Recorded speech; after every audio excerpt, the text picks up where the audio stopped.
The air in the American wing of the Met tasted like champagne and lies. I, Christina Summers, stood beside my fiancé, Brad Sterling, a fixed, polished smile etched onto my face. It felt less like an expression and more like a piece of delicate, painful porcelain. My hand rested lightly in the crook of his arm, a display prop, the massive floral arrangements, the glittering gowns, the low hum of calculated networking.it was the backdrop to my meticulously curated life, a life that was starting to feel like a beautifully appointed prison. Just smile. Christina, nod, look enthralled.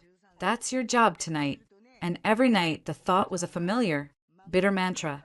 My left hand felt heavy. The emerald cut diamond on my ring finger a cold. Brilliant shackle. It was a sterling heirloom. Of course, everything was about the sterling legacy. Darling, you're drifting. Brad's voice, smooth as single malt scotch, cut through my thoughts. His fingers tightened imperceptibly on my arm, a silent command. He leaned in, his smile never reaching his cool blue eyes. The Van Horns are approaching. Remember, their foundation is key for the new waterfront project. Be charming. Of course, I murmured, the words automatic. Charming, agreeable, the perfect accessory. I took a sip of my champagne, the bubbles like needles on my tongue. Brad steered me towards the elderly couple, his transformation instantaneous. Charles, Eleanor, you both look magnificent. He launched into effortless flattery, his laugh too loud, too confident. I chimed in at the appropriate moments, complimenting Eleanor's necklace, asking Charles about his recent trip to Gushtad. My mind was a separate entity, observing the performance with a dull, growing resentment. This is it, I thought, watching Brad clap Charles on the back.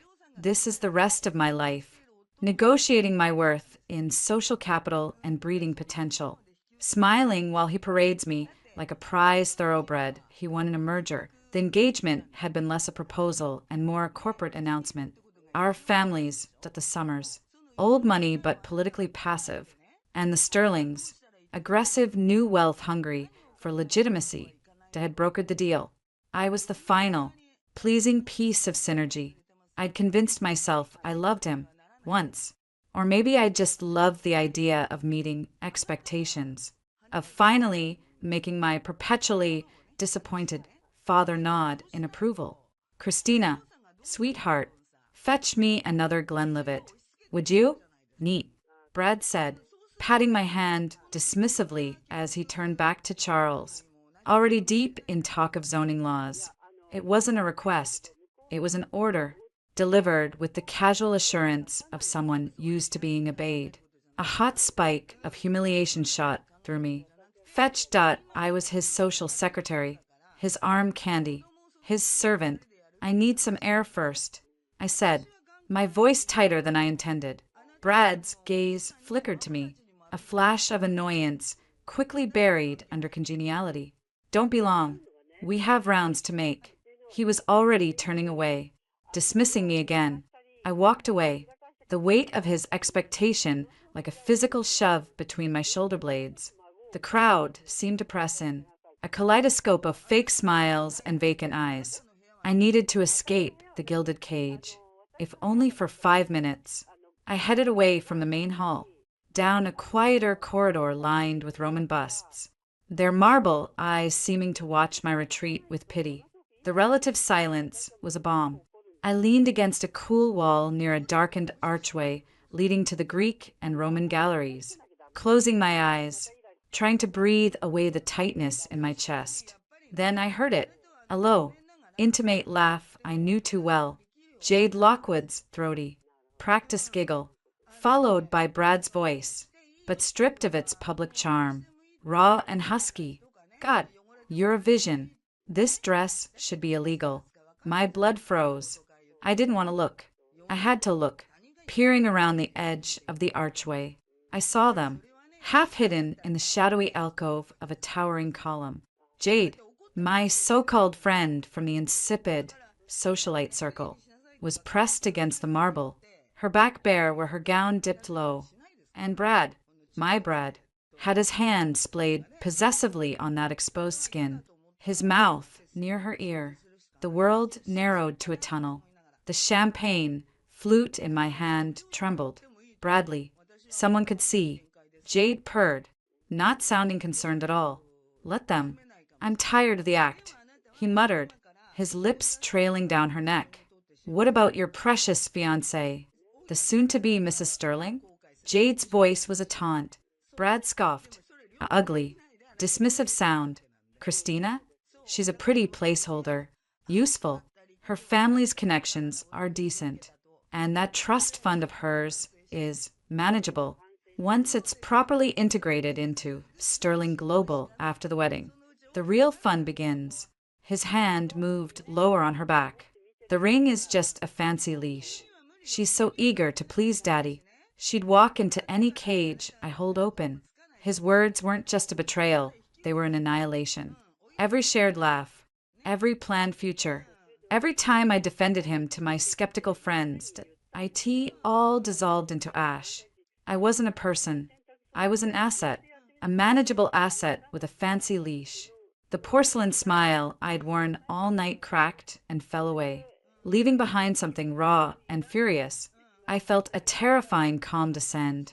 The tightness in my chest wasn't anxiety anymore. It was molten rage, solidifying into a cold, sharp purpose. I didn't scream. I didn't cry.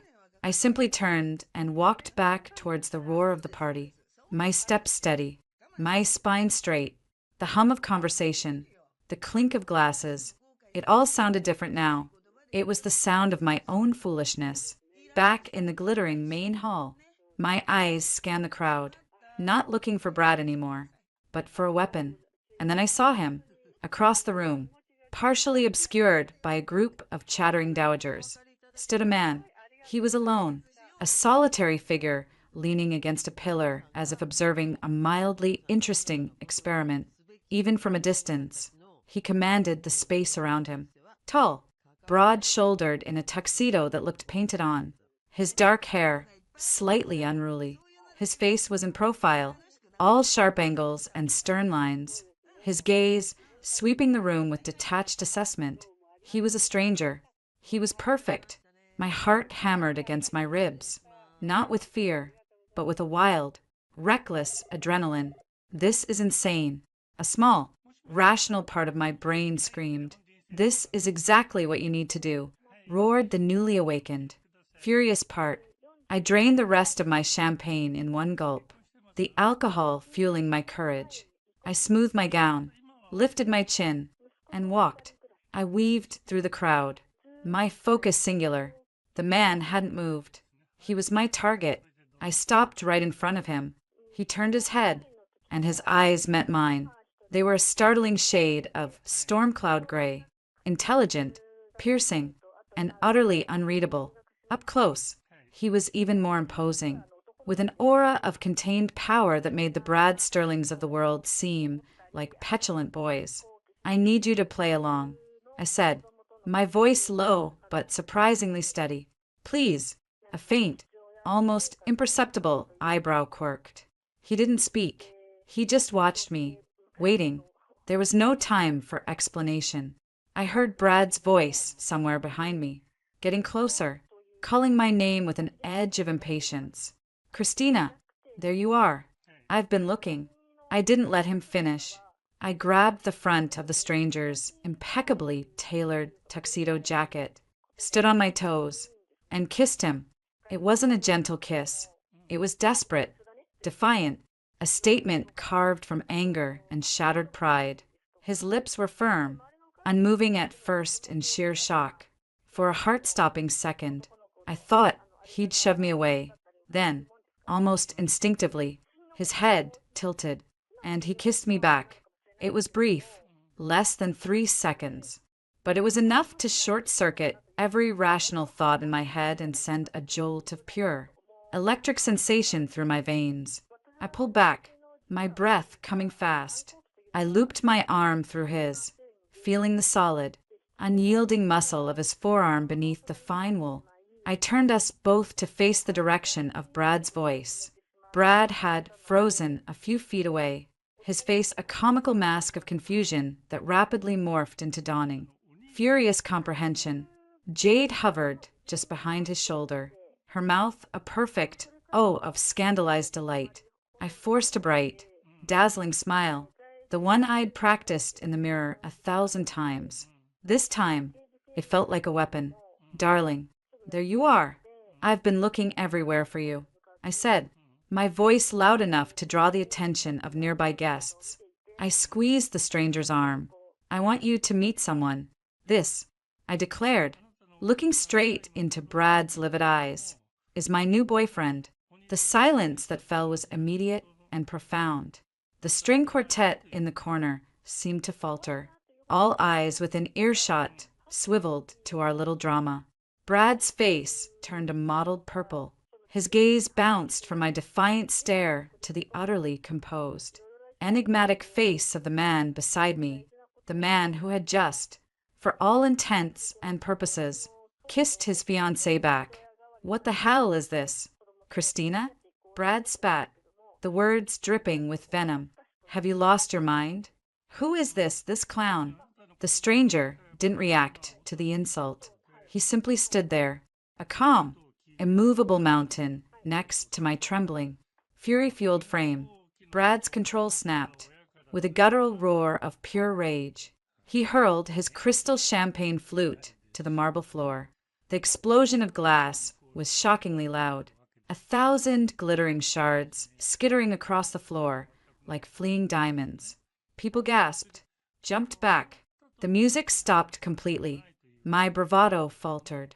The reality of what I'd done, publicly humiliating a sterling at the Met Gala, crashed down on me.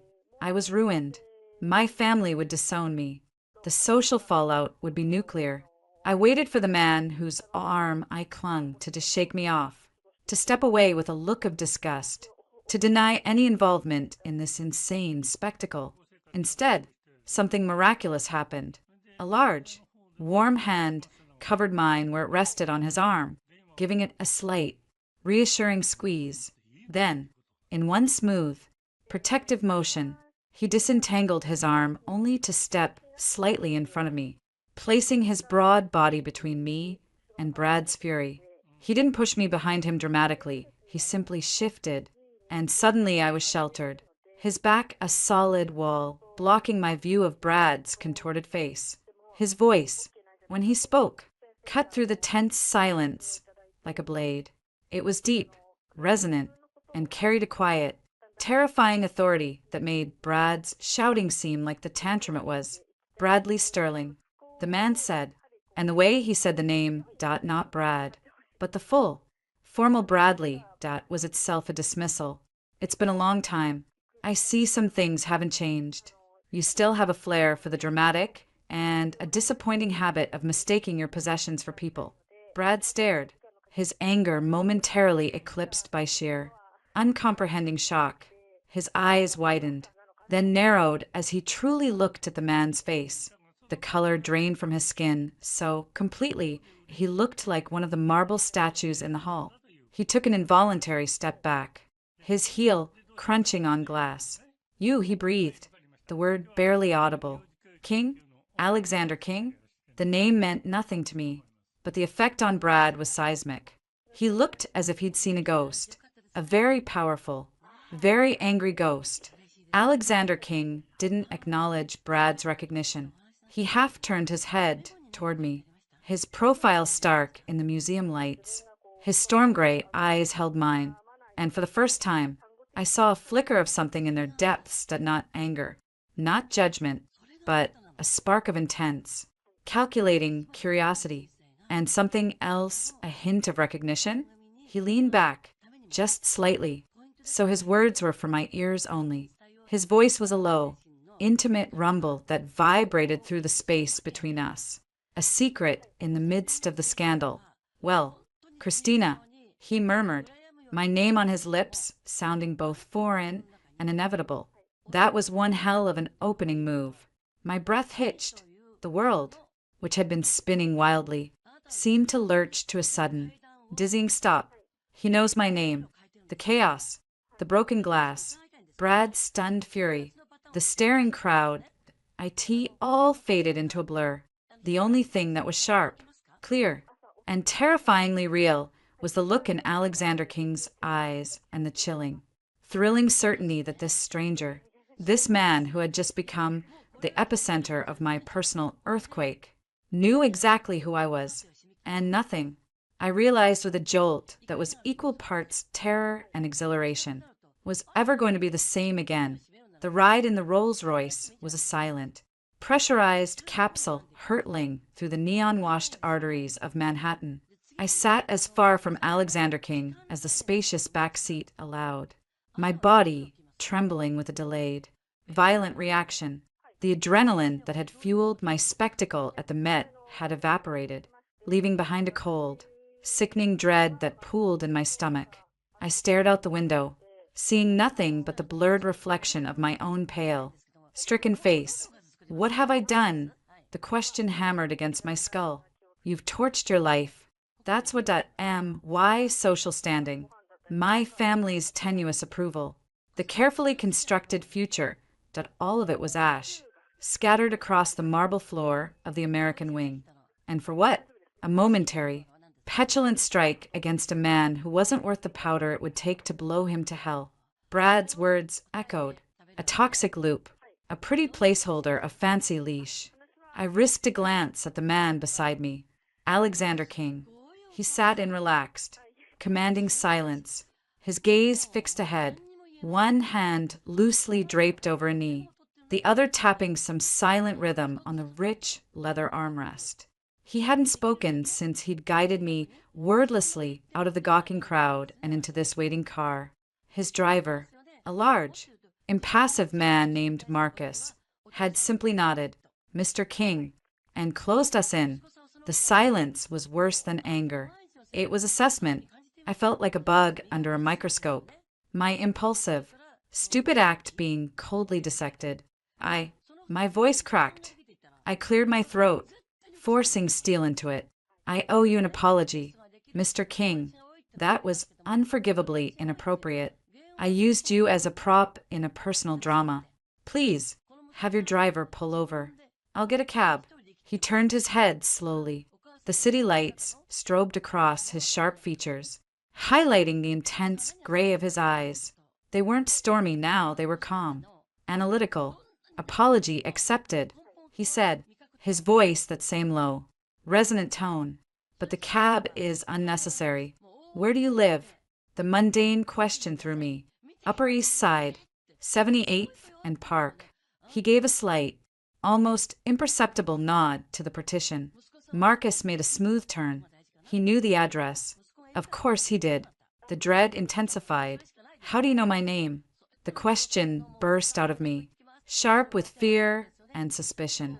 A faint, humorless smile touched his lips. "Christina Summers, daughter of Robert and Elaine Summers, graduated Columbia, art history major, briefly worked at Sotheby's before dedicating yourself to the family business of being a society wife in training. Engaged for 18 months to Bradley Sterling, of Sterling Global, a man whose business acumen is only surpassed by his lack of character." He listed the facts dispassionately. "You were on the guest list tonight. I make it a point to know who's in the room." It was a rehearsed spiel, too smooth. "That explains knowing off. It doesn't explain you knowing me, or you calling me by my first name like—" I trailed off, the memory of his breath against my ear making my skin prickle. "Like you had a right to." He was silent for a long moment, studying me. The car glided to a stop in front of my building that the one Brad and I shared, paid for by the Sterling family. The sight of its ornate, familiar facade made me feel ill. "Do you really want to go in there tonight?" Alexander asked, his gaze flicking to the building's entrance. "The vultures will have already called. Your phone has been lighting up like a Christmas tree for the past 20 minutes. I looked down. My clutch was vibrating incessantly. Brad, my father, my mother, unknown numbers. The digital onslaught was a physical pressure against my thigh. It's my home, I said, but it sounded weak. Even to me, it wasn't a home. It was a gilded cell in a sterling-owned cage. Is it? He asked softly. Then he sighed, a sound of weary decision. Marcus, drive to the penthouse. No, I said immediately, panic flaring. I'm not going anywhere with you. I don't know you. You seem to know me well enough to shove your tongue down my throat in front of 500 people. He remarked drily, and I flushed with hot shame. Relax. Christina, this isn't an abduction. It's a strategic retreat. You're in shock. You need coffee, a clear head, and information before you walk into the lion's den. He paused, his eyes holding mine. And whether you remember it or not, you don't know me. The car was already moving. I was trapped, not by locks, but by my own catastrophic choices and the unsettling intensity of this man. My mind raced, trying to place him. Alexander King. The name stirred nothing. He was handsome in a brutal, unforgettable way, but I was sure I'd never.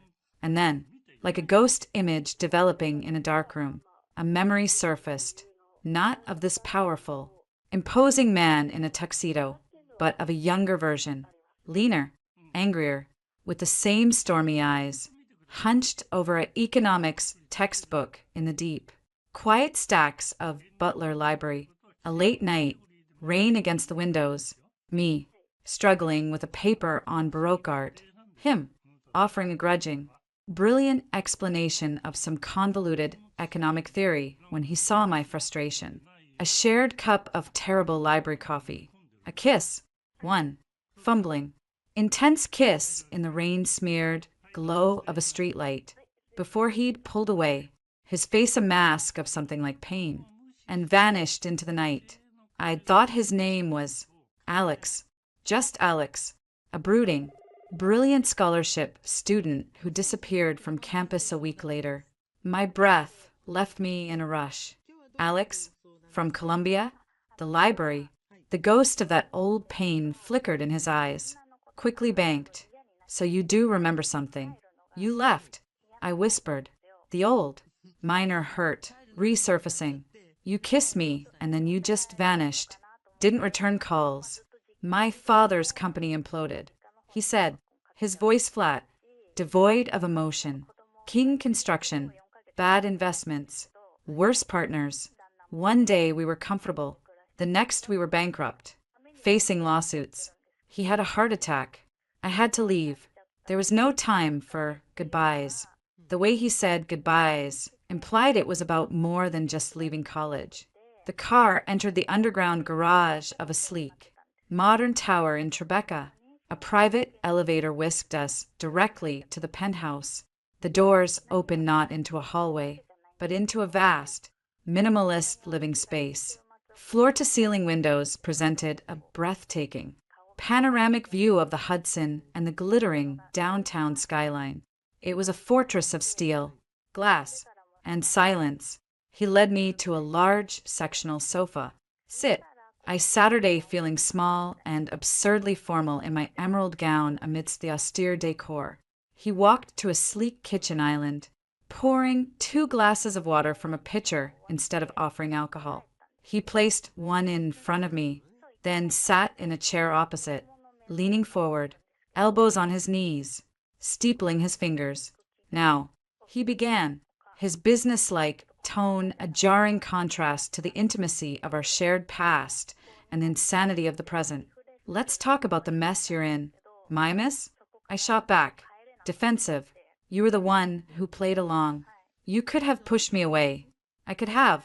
He agreed calmly. But then you'd be standing there alone, humiliated, with a broken glass at your feet and a fiancé who just publicly revealed himself to be a man with the emotional control of a toddler. I provided an alternative narrative, a rather dramatic one. I'll grant you. Why? The question was a plea. Why would you do that?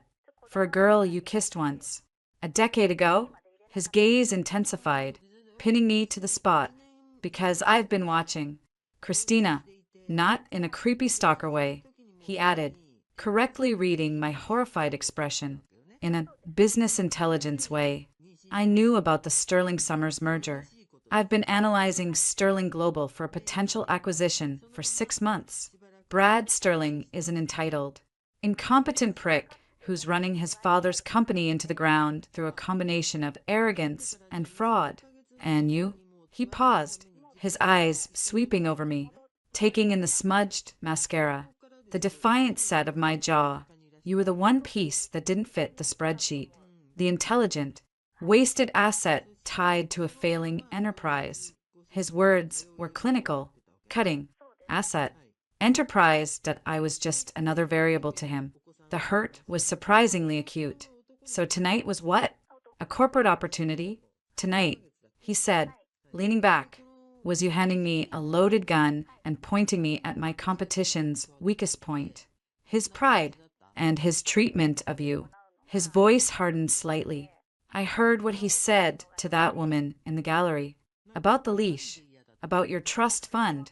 Shame washed over me. Hot and sickening. He'd heard it all.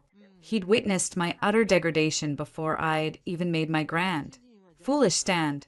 Don't, he said sharply, reading my expression. Don't be ashamed of being betrayed. Be angry. Channel it. I am angry. I snapped, my composure finally breaking. I'm furious, but I'm also terrified. My father is going to kill me. My mother will have a nervous breakdown. The press, my friends. What friends? He interjected, ruthless. The ones who will drop you the moment the Sterling faucet is turned off. The ones like the woman he had his hands on tonight. You have no allies in that world. Christina, only competitors and users. It was the truth. A truth I'd felt in my bones for years, but never dared articulate. It felt like a physical blow. I wrapped my arms around myself. Why are you telling me this? What do you want from me? He stood up and walked to the window, his back to me, a dark silhouette against the city's glow.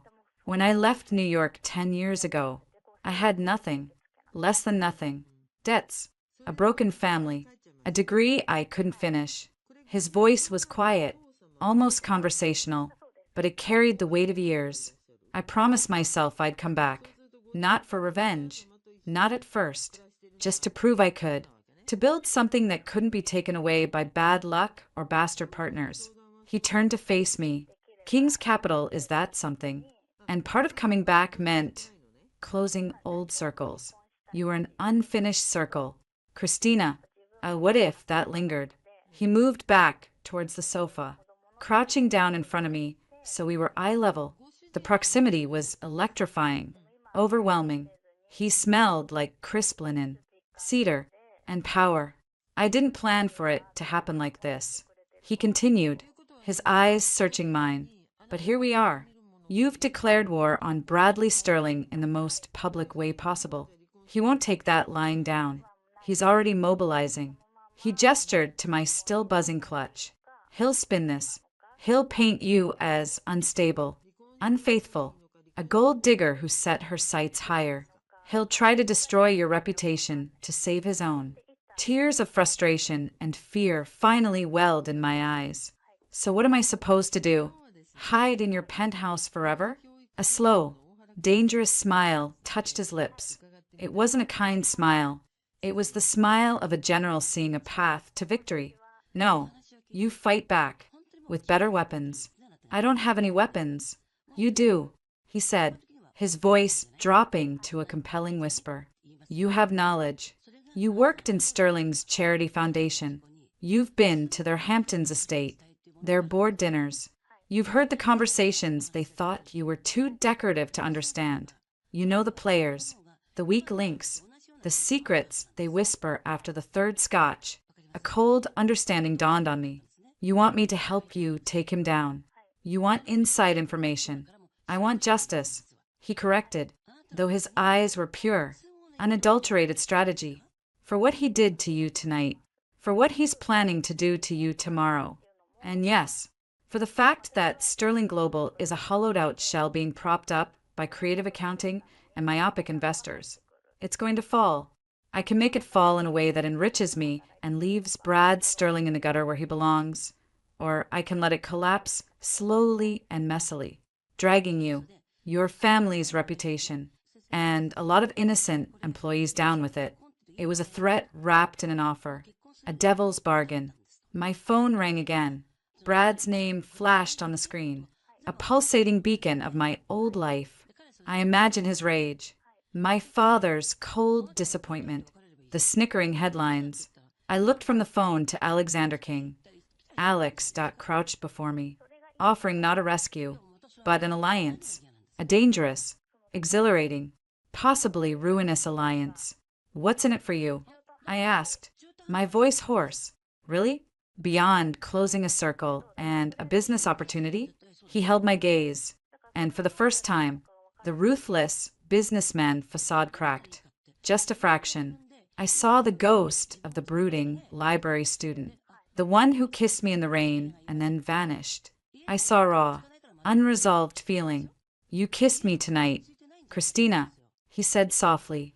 A decade ago, I wasn't in a position to kiss you back the way I wanted to fight for you. Tonight, I am. He reached out, his fingers hovering near my cheek before he seemed to think better of it and let his hand fall. This time, I'm not walking away, but the choice is yours. You can walk out that door, go upstairs, and face the wolves with nothing but your dignity, which, for the record, is not nothing. It's a hell of a lot. Or, he stood up, extending a hand not to help me up, but as a pact. Or you can take my hand, and we'll burn his world to the ground. Together, I stared at his hand, large, capable, clean, the hand of a man who built empires and, according to him, tore them down. The hand of the boy who'd once patiently explained Keynesian economics to a frustrated art history major. My old life was on the phone, screaming into the void. My new life, terrifying and unknown, was being offered by a king with a grudge and a gaze that saw straight through me. I took a deep, shuddering breath. I thought of Brad's hand on Jade's back.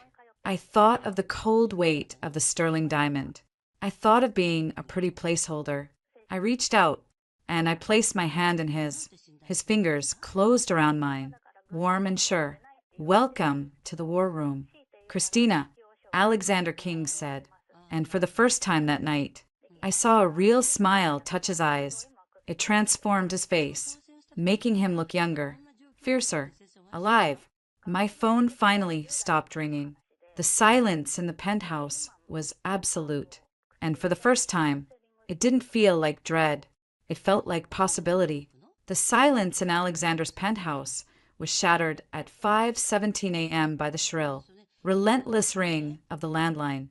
I jolted awake from a fitful sleep on his vast, unfamiliar sofa, wrapped in a cashmere blanket that smelled faintly of him. He was already standing by the floor-to-ceiling window, phone to his ear, his back to me. The first gray light of dawn silhouetted him against the sprawling city.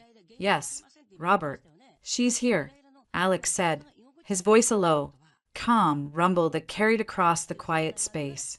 A pause. No, she's not a hostage. She's an adult who made a choice. Another, longer pause. His shoulders tensed slightly. A minute tightening I was already learning to read. Your concern for the family reputation is noted. About 24 hours too late, but noted. His tone was icy, polite, and utterly dismissive. I'll have her call you when she's ready. He hung up without waiting for a reply. The finality of the click echoed. He didn't turn around immediately. I sat up, the blanket pooling around me, my evening gown wrinkled and absurd. I felt like a shipwreck survivor washed up on a strange, luxurious shore. My father, I stated flatly. Your father, Alex confirmed, finally turning. His face was all hard plains in the morning light, shadowed with stubble. He looked like he hadn't slept, demanding your immediate return home.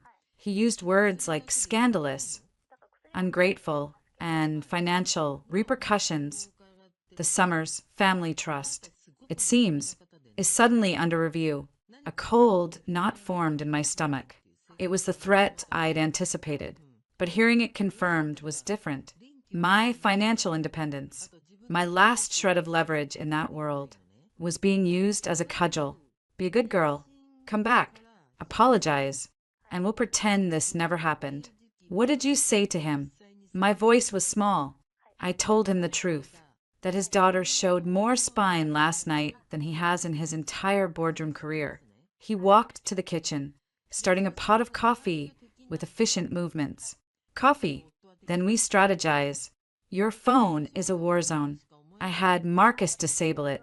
He handed me a sleek, new, unmarked smartphone. Burner. For now.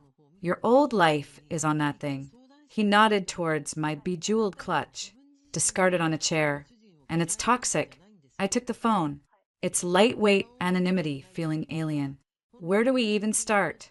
The enormity of it all pressed down on me, to the social ruin, the familial disownment, the towering, vengeful figure of Brad Sterling. We start with you getting your things, Alex said, pouring 2 black coffees. Today, now, before Brad changes the locks or decides to liberate your jewelry for sentimental reasons. The thought of facing Brad, of walking back into that apartment, made my skin crawl. I can't. You can, he said, placing the coffee in front of me. His gaze was unwavering. And you will. Not alone. Marcus will go with you. I have a team already drafting the legal notice to formally sever the lease and retrieve your property. But you need to be the one to walk in there and take what's yours. It's the first move, a declaration. I swallowed a scalding sip of coffee, letting the bitterness anchor me. And after that, he said, a predatory glint entering his eyes, you begin your new job, Chief Intelligence Officer for Operation Sink Sterling. 3 hours later, I stood outside the familiar, opulent door of the apartment on Park Avenue. My key felt foreign in my hand. Marcus stood a respectful pace behind me, a silent, mountainous presence. He hadn't said a word during the drive, but his alertness was a tangible force field. I took a deep breath and turned the key. The apartment was a tomb of a life that already felt like it belonged to someone else. The sterile, decorator-chosen whites and creams, the impersonal art Brad's mother had selected, the cold marble surfaces. It smelled of his cologne and stale ambition. He was waiting for me. Brad stood in the middle of the living room, still in last night's tuxedo pants and a rumpled shirt, a glass of amber liquor in his hand. His eyes were bloodshot, his handsome face twisted into a mask of venomous rage. The polished, charming facade was gone, stripped away, revealing the petulant, entitled core. You have some nerve. He hissed, his voice raw. Coming back here, after what you did, with him. The fear was there. A cold trickled down my spine. But beneath it, simmering hotter, was a clean, clarifying anger. I didn't flinch. I'm here for my things.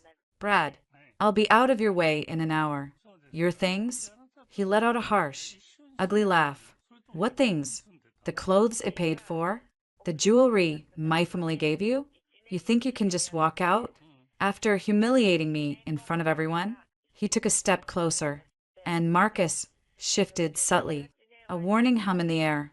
Brad noticed, his eyes flicking to the bodyguard with disdain. What? You need your new boyfriend's guard dog to do your talking now? Can't face me yourself. You treacherous bitch? The word was a slap, but it didn't land the way it once would have. It bounced off the new, hardened shell I was desperately trying to grow. Save it, Brad. We both know what this was. A business arrangement. You got a presentable wife and potential access to my trust. I got what? Exactly? The privilege of being your accessory? I walked past him towards the bedroom, my heart hammering against my ribs. The deal's off. I'm cashing out.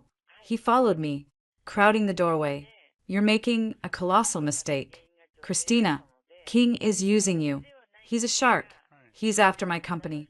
And you're just a convenient piece of bait. When he's done, he'll discard you, and you'll come crawling back. But I won't be here. You'll be ruined. Socially. Financially. Your family will spit on you. I yanked a suitcase from the closet and began pulling clothes off hangers, not looking at him. My movements jerky but determined. You know what, Brad? For the first time in years, I'm not thinking about what my family thinks or what your stupid social circle thinks. It's liberating. You're a fool. He spat. He'll destroy you, and I'll enjoy watching it. He slammed his glass down on a dresser. The ring. Give it back. I stopped, my hand going instinctively to the cold, heavy diamond. I twisted it off my finger. For a second, I looked at the symbol of my gilded cage, my negotiated value. Then, I held it out. He snatched it from my palm. Get out. He snarled. Take your trash and get out. But this isn't over. I'll make sure you regret this every day for the rest of your pathetic life. I zipped the suitcase shut. The sound final. I turned to face him, meeting his furious gaze head on. The old Christina would have cried, pleaded, tried to explain. The new one just felt tired. You already did. Brad, for 18 months. Consider this my notice of termination. I wheeled the suitcase past him, Marcus falling into step behind me. Brad's voice followed me to the door. A final, venomous shot. Tell King he won't get away with this. This is war.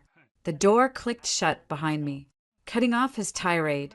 I leaned against the wall in the hallway, legs weak. Marcus took the suitcase from my trembling hand. The car is downstairs. Ms. Summers. My new home was my old Soho loft, a space I'd bought with a small inheritance from my grandmother years ago, before Brad, before the engagement. It was small, dusty, and filled with colorful, mismatched furniture and books, real books, not decorative sets. It smelled of old wood and possibility. It was the most me place I had, and I'd abandoned it to become Mrs. Sterling. Unpacking my suitcase here felt like a homecoming and an exile simultaneously. Later that afternoon, I sat across from Alex in a sleek, soundproofed conference room at King's Capital. The walls were lined with screens displaying financial data and news feeds. It was a command center. First, the official separation. Alex began, sliding a folder across the polished table. My lawyers have sent the formal notice to Brad and his family. It cites irreconcilable differences and his infidelity, with a polite reminder that the prenuptial agreement leaves both parties with their premarital assets. Your grandmother's trust is safe, legally separate. Your father can bluster, but he can't touch the core of it without a protracted fight he won't want. I scan the legalese, a sense of agency beginning to flicker. And the intelligence? Alex leaned forward, his gray eyes intent. Start with the foundation. You were on the board of the Sterling Global Charity Foundation. Tell me everything, not the press releases, the gossip, the frustrations, the grants that seemed to go to board members, pet projects, the expenses that felt off. So I talked. I told him about the lavish fundraising galas where the cost of the flowers exceeded the grants given that quarter. I mentioned Brad's cousin, a notorious party boy who was put on the foundation payroll as a creative consultant. I recalled a tense dinner where Brad's father, Charles Sterling, had joked about using charitable donations for tax efficiency theater and getting friendly politicians on board.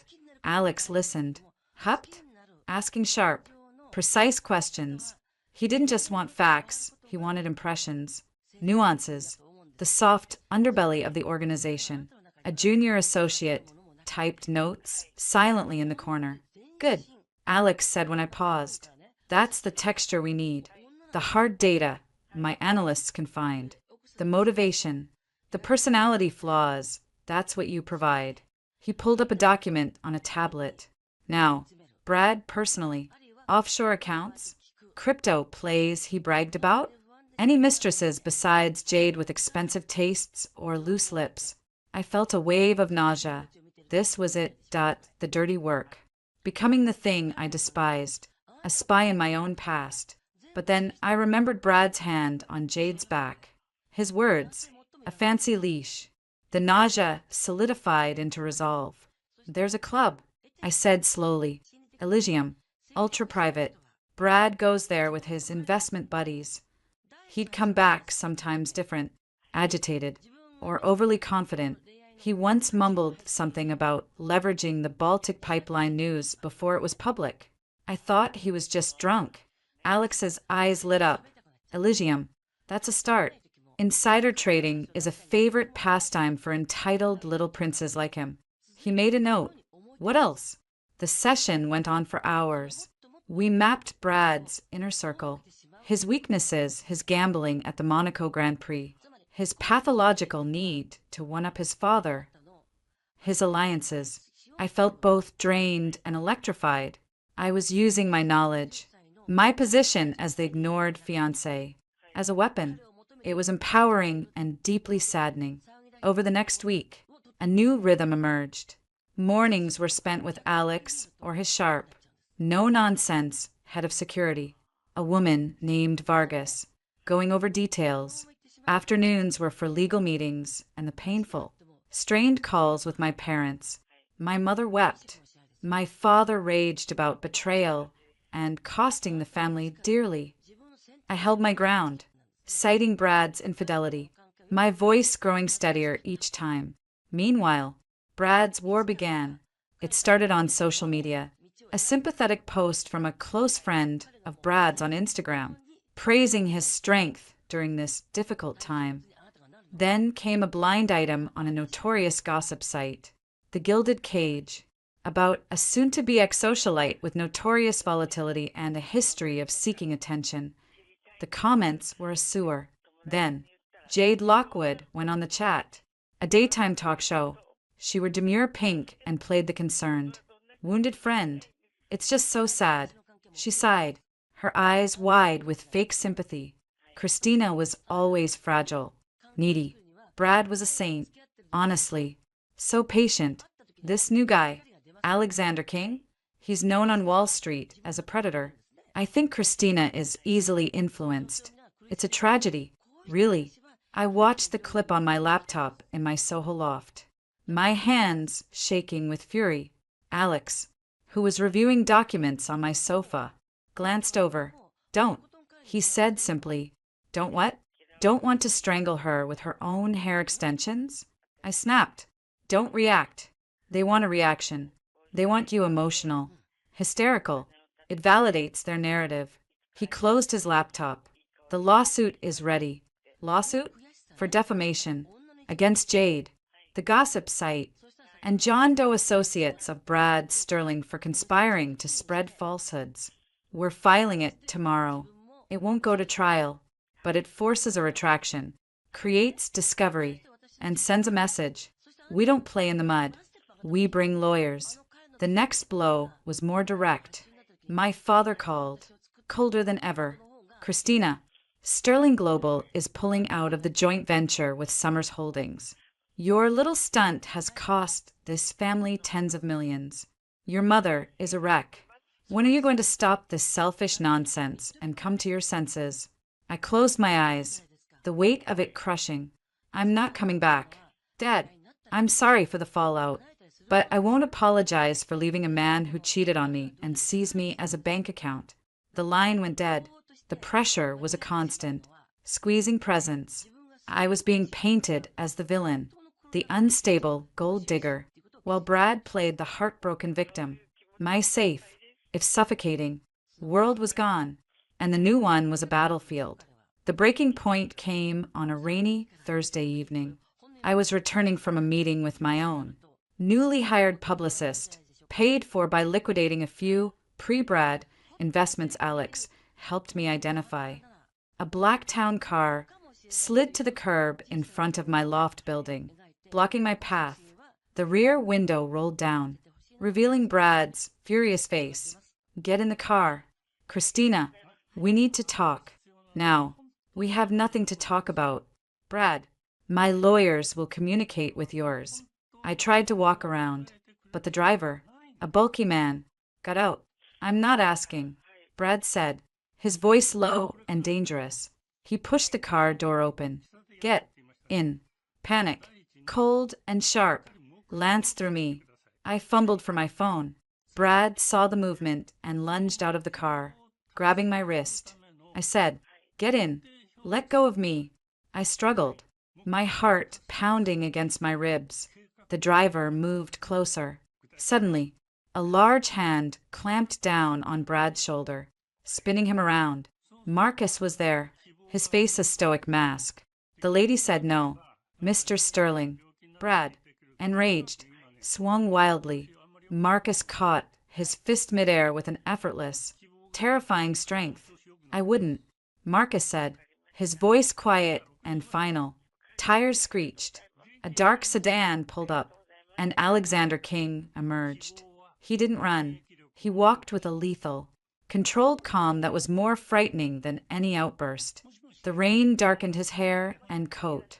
He didn't even look at Brad initially. His eyes went straight to me, scanning for injury. "Christina, are you all right?" I nodded, unable to speak, my wrist throbbing where Brad had grabbed it. Only then did Alex turn his gaze to Brad, who was writhing in Marcus's grip. The look on Alex's face was one of pure, unadulterated contempt. "Touch her again," Alex said, his voice barely above a whisper, yet cutting through the rain.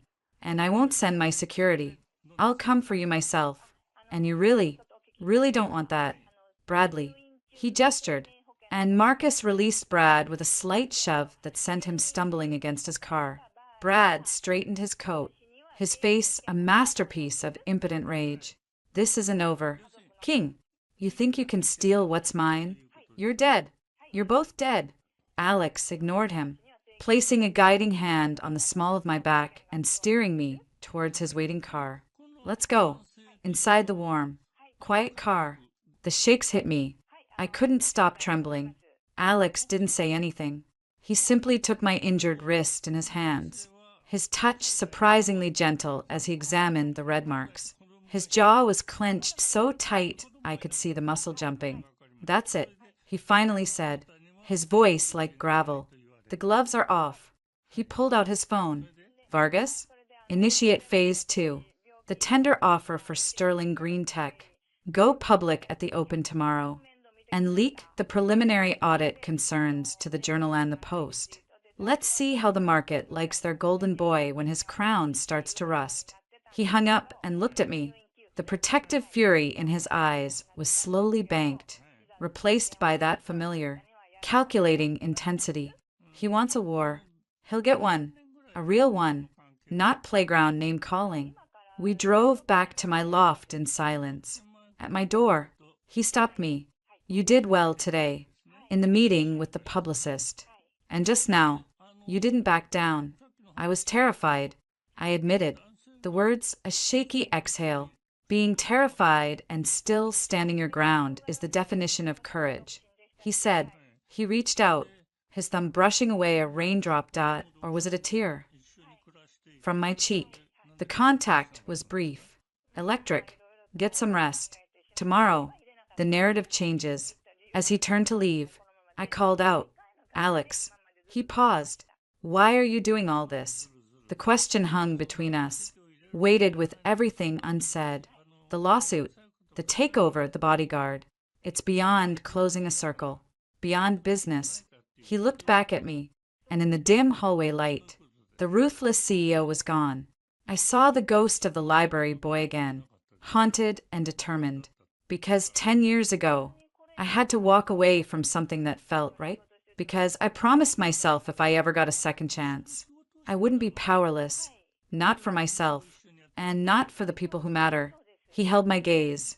"You matter, Christina, in more ways than I think you're ready to hear." He left then, leaving me standing in my doorway, the memory of his touch on my skin and the echo of his words in the quiet hall.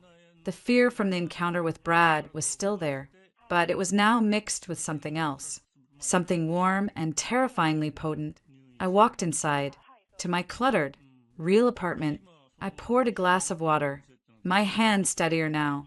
I looked at the city lights outside my window, thinking of Alex in his command center, preparing his financial missiles, thinking of Brad, fuming in his penthouse, thinking of myself, caught in the middle. I picked up the burner phone, found the number my publicist had given me for a respected journalist at the New York Chronicle, known for tough, fair profiles. My finger hovered over the call button.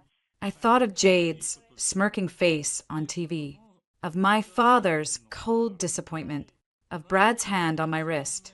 Alex was changing the narrative with stock prices and lawsuits. But there was another narrative, my own. I took a deep breath, and I pressed call. Hi, this is Christina Summers, I said, my voice clear and steady in the quiet room. I believe you wanted a comment? The morning after my call to the Chronicle, my interview aired. I watched it alone in my Soho loft, knees drawn to my chest, seeing myself on screen, calmly dismantling the fragile socialite narrative, was surreal. I didn't cry. I didn't rage. I simply stated facts. The isolation of the engagement, the shock of discovery at the Met, my decision to reclaim my life. I ended with, I am not a victim of a love triangle. I am a person who chose to stop being an accessory. The reaction was a tidal wave.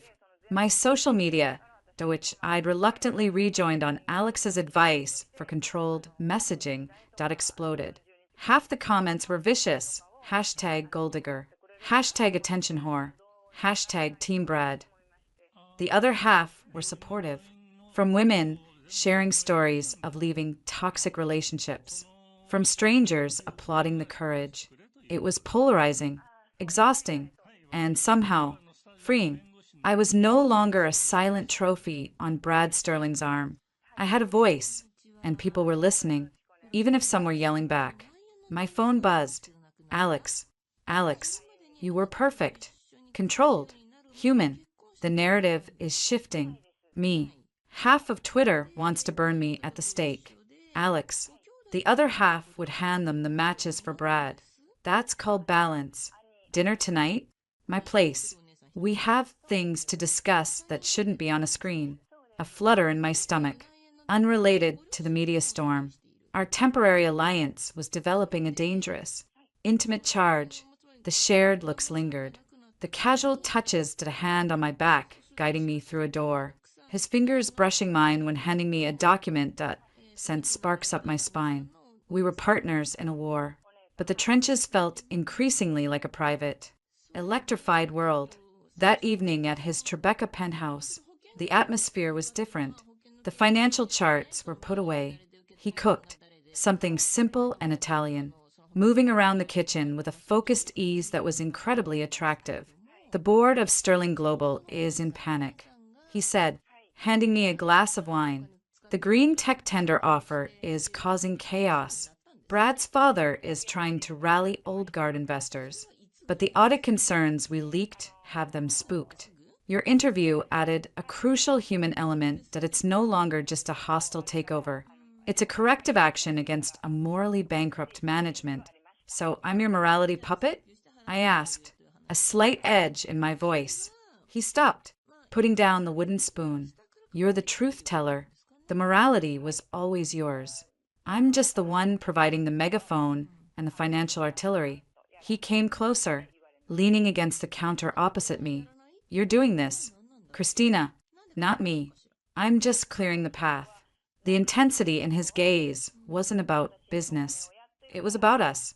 The unspoken history. The present fire. Why does it feel like more than a path? I whispered. Because it is. He said simply, no evasion. I told you, I'm not walking away this time. He closed the distance, his hand coming up to cradle my jaw, his thumb stroking my cheek. The merger, the takeover, it's all just noise. This, his eyes dropped to my lips. This is the signal. He kissed me. It was nothing like the desperate, public collision at the Met. This was slow, deliberate, deep, a reclaiming, a promise. My hands fisted in his shirt, pulling him closer, all the fear and anger of the past weeks melting under the heat of his mouth. For the first time since my world exploded, I didn't feel alone. I felt anchored, desired, seen. We didn't talk strategy over dinner. We talked about the past, The long nights in the library, the rain-soaked kiss he'd never forgotten, the agony of leaving. He told me about the brutal years building King's capital from nothing, the cutthroat deals, the loneliness at the top. I'd see your name sometimes, he admitted, in society pages, engaged to Sterling. It felt like a punch every time. I told myself it was just unfinished business, but it was more. It was jealousy and regret. The connection was heady, overwhelming. We were two fractured pieces, snapping back together with a force that terrified and exhilarated me. Over the next week, we fell into a rhythm. Days were for war. Legal meetings, strategy sessions with Vargas, monitoring Sterling Global's stock plunge. Nights were for us. Quiet dinners, shared silences on his terrace, exploring a chemistry that was both familiar and thrillingly new. The idol shattered when his mother arrived. Eleanor King flew in from Geneva unannounced. She was a vision of elegant severity, her silver hair in a perfect chignon, her eyes the same storm gray as Alex's, but colder, more assessing. Her welcome was polite, her embrace for her son genuine. Her handshake for me was glacial. "Christina," she said, her accent a blend of European finishing schools and old money. "Alex has told me so much about your situation." The disapproval was a palpable chill in the penthouse. That night, over a tense dinner she insisted on preparing, she made her position clear. "Alexander, this pursuit is unbecoming," she said, not looking at me. A hostile takeover fueled by personal animus and a romantic entanglement. She said the last two words like they described a contagious disease. "The Summers family turned their backs on us when we needed them most. Your father was a broken man, and Robert Summers wouldn't even return his calls. And now you bring his daughter into our home? Into your business? Mother." Alex's voice was firm, a warning. That was a different time. "Robert Summers is not Christina, isn't he?" She finally turned her laser-sharp gaze on me. "Are you here for my son, my dear? Or are you here because he is the most effective weapon you could find against the Sterlings? You use his resources, his influence, to clean up your messy personal life. What happens when the mess is gone? Do you stay? Or do you return to the world that bred you, now richer and more infamous, leaving my son with a compromised reputation and a broken heart for the second time?" Her words were daggers, each one finding a hidden insecurity. Was I using Alex? Was this just an elaborate rebound, a means to an end? "I care for Alex," I said, my voice trembling with suppressed emotion. "What we're doing, it's about justice. For me, and for others Brad has hurt. Justice." She gave a delicate, dismissive snort. "It's vengeance. And vengeance is a messy business that leaves scars on everyone it touches, including bystanders." She looked at her son. "I did not raise you to be a man who destroys himself for a woman's grudge." The dinner ended in frosty silence. After his mother retired to the guest suite, Alex found me on the terrace, hugging myself against the night chill. "Ignore her," he said, coming to stand beside me. "She's protective. The past, it wounded her deeply. She's not entirely wrong." I admitted, the doubt gnawing at me. "What are you doing, Alex? Is this just a mutually beneficial vengeance, packed with benefits?" He turned me to face him, his hands on my shoulders. "Listen to me. What we're building in that conference room, it's real. The company we're exposing is corrupt. The man we're taking down is a predator. That's not a grudge, it's a public service." He pulled me closer, and this, he kissed my forehead, "is real. Don't let her poison get in your head." But the poison had a point, and the next day, a new, more sinister layer emerged. Vargas, Alex's security chief, called us into the conference room. Her face was grim. "We've hit a wall on the deeper financials. Sterling Global's books from 8 years ago are a black box, but we found a thread. Back then, they were in a brutal competition with a smaller, innovative firm called ether dynamics. Ether had a revolutionary battery tech. They were weeks from a major DoD contract. Then, suddenly, their lead scientist was accused of selling trade secrets to a Chinese shell company. The scandal killed Ether. Sterling Global swooped in, bought the carcass for pennies, and got a modified version of that DoD contract. Standard dirty play, Alex muttered, but he was leaning forward, intrigued. Maybe not. Vargas said. The scientist, Dr. Eris Thorne, always maintained his innocence. He claimed the evidence was planted. He died 2 years ago, not officially a suicide. Drowning, depressed, broke. She clicked a remote. A document appeared on screen. But I found a sealed deposition from a junior Sterling Global IT guy from that time, in an unrelated wrongful termination suit.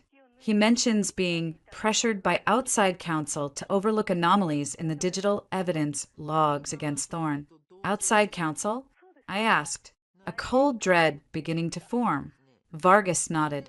The law firm that has represented Sterling Global and your father's company for 30 years. Ford, Carlisle Lock. A name clicked into place, a fixture of my childhood. Harrison Ford. I breathed. The senior partner. My father's personal attorney. His golf buddy. The man who handled our family's most sensitive matters. A man known for his discretion and his ruthless effectiveness. Alex's face went still. Harrison Ford was the outside counsel on the Ether case? Lead counsel. Vargas confirmed. And the IT guy's deposition mysteriously disappeared from the court records the next day. The case was settled. He was paid off, and he moved to Alaska. The room was silent. This wasn't just about Brad being a cheat or a bad CEO. This was about something darker, older, and more powerful. A conspiracy that had ruined lives, maybe ended one, and had Harrison Ford's fingerprints all over it.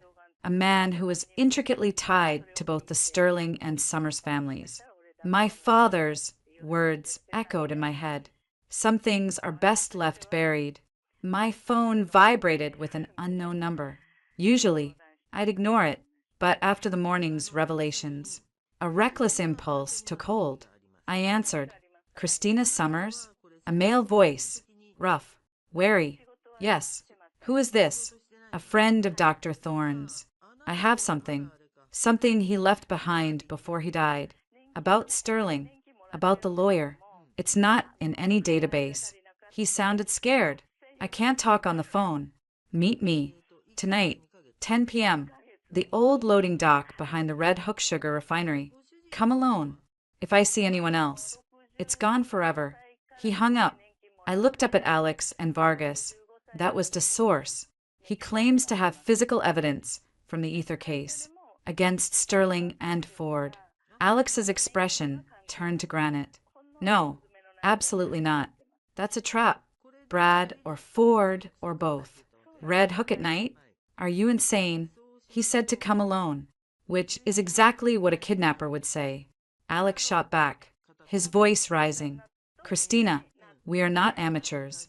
We do not walk into dark alleys because of an anonymous call. We investigate the caller. He sounded terrified. Alex, what if he has proof? What if this is the key to everything?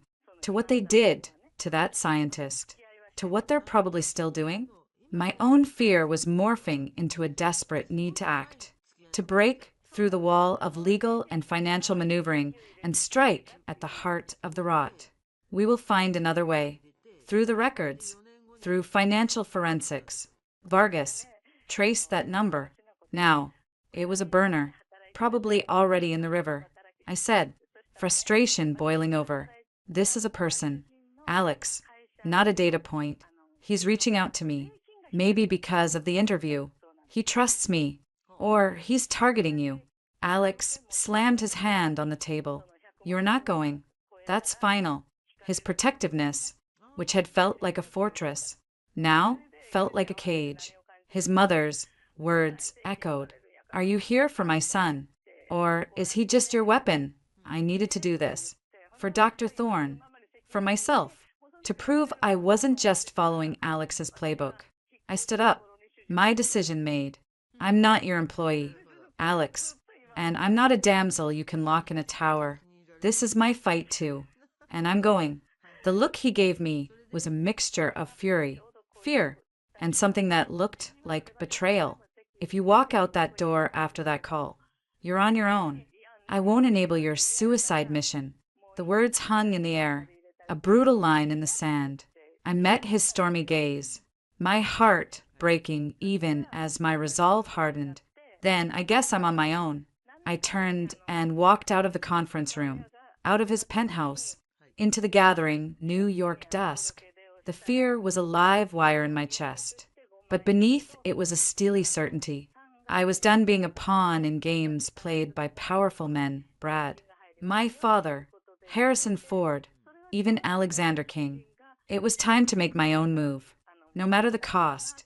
The Red Hook warehouse loomed against the night sky, a hulking silhouette of rust and decay. The burner phone in my clutch felt like a brick. Every instinct screamed, turn back. But the memory of Dr. Thorne, the weight of my father's secrets, and Alex's furious, dismissive not propelled me forward. This was my proof, my agency. I wouldn't be managed. The loading dock was a pit of shadows. A single, flickering security light buzzed overhead. Hello? My voice echoed, swallowed by the vast, empty dark, a figure detached from the gloom. Not the scared informant I'd imagined. It was Brad, and beside him, Jade, her face a mask of vicious triumph. My heart stopped, then hammered against my ribs. Idiot, you walked right into it. Christina, Brad drawled, stepping into the weak light. He looked unhinged, eyes glittering with malice. So predictable, playing the brave little investigator. Did King finally get tired of your theatrics and cut you loose? Where is he? I demanded, backing up, my heel hitting a loose piece of concrete. The man who called. Oh, he's real. Jade sneered, a disgruntled former lab assistant. We just intercepted his invitation, offered him a better deal to take a sudden vacation. Brad advanced. You think this is a game? With your interviews and your lawsuits? You and King are trying to end me. Well, the game just changed. He pulled a small device from his pocket, a digital voice recorder. You're going to call King. Tell him you're scared. You're sorry. You want to meet him somewhere, quiet to talk. Alone. When he shows up, things will get messy. He'll be found with injuries inconsistent with a simple mugging. A warning to back off. I'm not calling him. My voice shook, but I held my ground. And you're a bigger fool than I thought if you think hurting him will stop anything. It's not about stopping him. Brad spat, lunging forward and grabbing my arm. His grip was bruising. It's about making him hurt, like you've made me hurt. Now, make the call. I struggled, trying to wrench free. Go to hell. Jade moved then, trying to pin my other arm.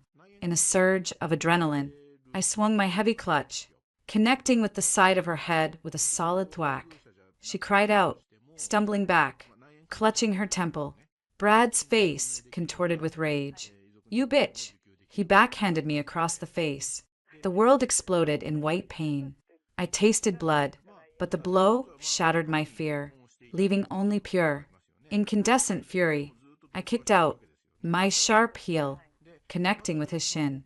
He howled, his grip loosening for a second. I tore my arm free and scrambled back, my hand closing around the fallen burner phone in my pocket. I had no plan, only a desperate need to signal, to leave a trail. I fumbled, pressing the side buttons, hoping it would make noise, send a location, anything. Brad recovered, his face a mask of murderous intent. He advanced again, and I knew I couldn't fight him off. This was it. My grandstand ended in a dirty warehouse with a man who saw me as property to be broken. Suddenly, headlights swept across the dock, blinding us. Tires screeched on gravel. Doors slammed. Get away from her. Now, Alex's voice cut through the night, cold and lethal. He stood at the edge of the light, not with an army, but with Vargas and Marcus. He wasn't in a suit.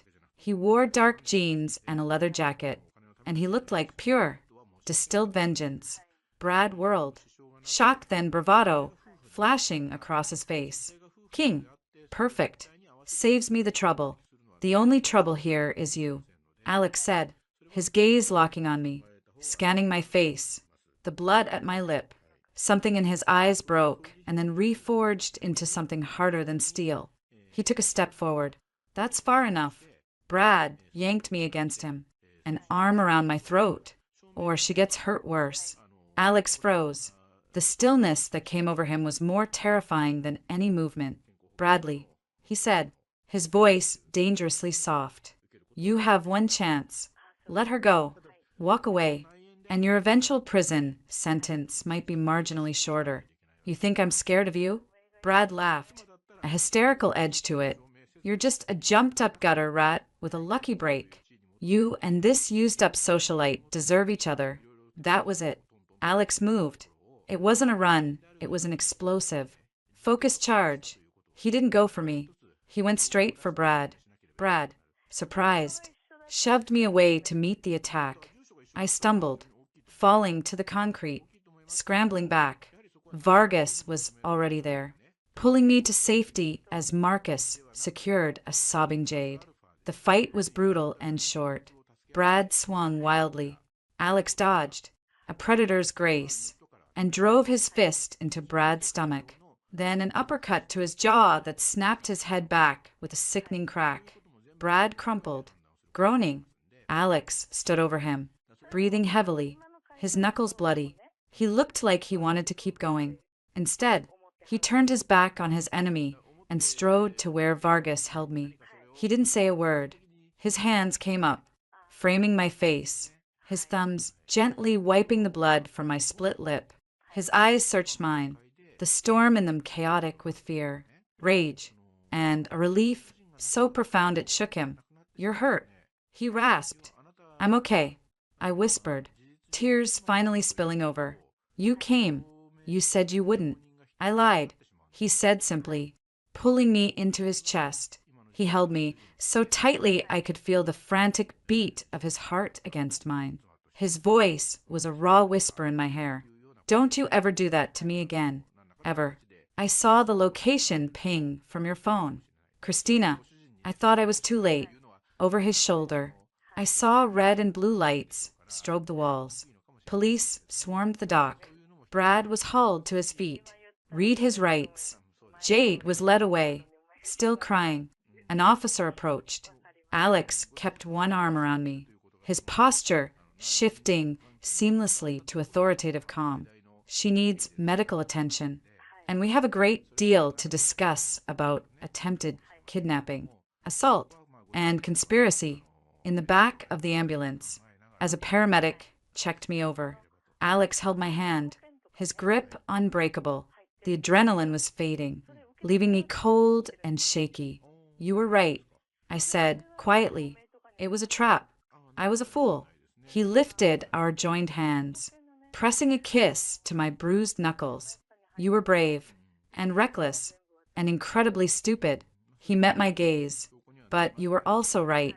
This is your fight. I won't lock you away to keep you safe. But from now on, we fight together.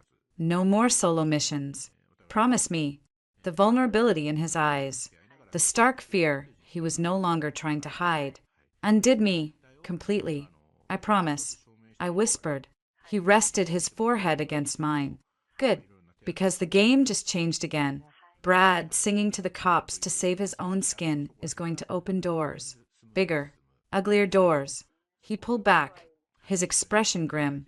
And the man behind those doors won't fight with his fists in a warehouse. The ambulance doors closed, sealing us in our small, lit world. The sirens wailed, carrying us away from the darkness. I leaned into Alex's solid strength, knowing the real battle was just beginning. But for the first time, utterly certain I wasn't facing it alone. The sterile, modern office of Harrison Ford offered a panoramic, soulless view of Midtown, A week had passed since the Red Hook incident. Brad was out on bail, facing a slew of charges, his public image in tatters. Sterling Global stock was in freefall. We should have been celebrating. Instead, I sat across from my father's lifelong attorney, feeling a chill that had nothing to do with the air conditioning. Harrison was in his 60s, with the polished, ageless look of great wealth and zero conscience. He steepled his fingers, offering a smile that didn't reach his cold blue eyes. Christina, a pleasure, though I wish it were under better circumstances. Your father is worried sick. I doubt that's why you asked to see me. Harrison, I said, keeping my voice level. Alex had wanted to come. I'd insisted on doing this alone. This was about my family. Perceptive. I'm here to offer counsel. As a friend of the family, he slid a single sheet of paper across the vast desk. It was a list. Case numbers. Company names. Dates going back 15 years. Summers Holdings was there, connected to entities I didn't recognize. Your father, in his ambition, sometimes cut corners, relied on my firm to smooth the edges. Some of those edges were quite sharp. Environmental regs, labor disputes, campaign finance. He leaned forward. Alexander King is a bull in a china shop. His pursuit of Sterling is laudable, but his methods are indiscriminate. If he keeps digging, he won't just find Sterling's rot. He'll find your families, and it will all become public. The lawsuits alone would destroy Summers Holdings. Your mother's life would be a shambles. The threat was velvet-wrapped steel. My stomach turned to ice. You're asking me to get Alex to back off. I'm asking you to be the voice of reason. This vendetta has gone far enough. Brad is disgraced. You've won. Walk away with your victory and your new boyfriend, and let the past stay buried, for everyone's sake. His gaze was pitiless, or I will be forced to defend my other long-standing client, your father, by any means necessary. And Mr. King's own rise hasn't been without its ethically flexible moments. A word to the right regulators, and King's capital becomes the focus. It would be a tragedy to see him lose everything he's built over a personal quarrel. I left his office shaking, not from fear, but from a fury so profound it was quiet. He'd laid it all out. My family legacy was a weapon he'd wield to protect himself and the Sterlings. I went straight to my father's club. He was in the reading room, a glass of scotch beside him. He looked older, wearier. Christina, finally come to your senses? Harrison just threatened me, I said, not sitting down. He threatened to expose your secrets if Alex doesn't stop. He as much as admitted he helped frame that scientist.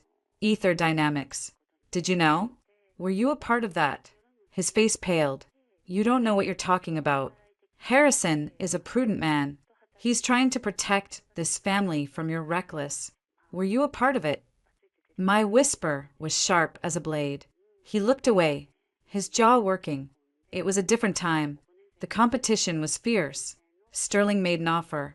Harrison handled the details. I didn't ask. I didn't want to know. The deal saved the company. He finally looked at me, his eyes haunted. Don't you understand? He has files on everything. If he releases them, it's over. Not just for me. For you. You'll be the daughter of a fraud. You'll have nothing. The confirmation was a physical blow. My whole life, the comfort, the status, was built on this man's moral compromises, sealed by a lawyer who was essentially a criminal. So my choice is to let a blackmailer and a manipulator win, or destroy my own family. It's not a choice, he pleaded, a crack in his imperious facade. It's survival. Please, Christina, talk to King. Make him stop. Come home. We'll handle this quietly, as a family. The word family felt like a mockery. A family that survives by looking the other way?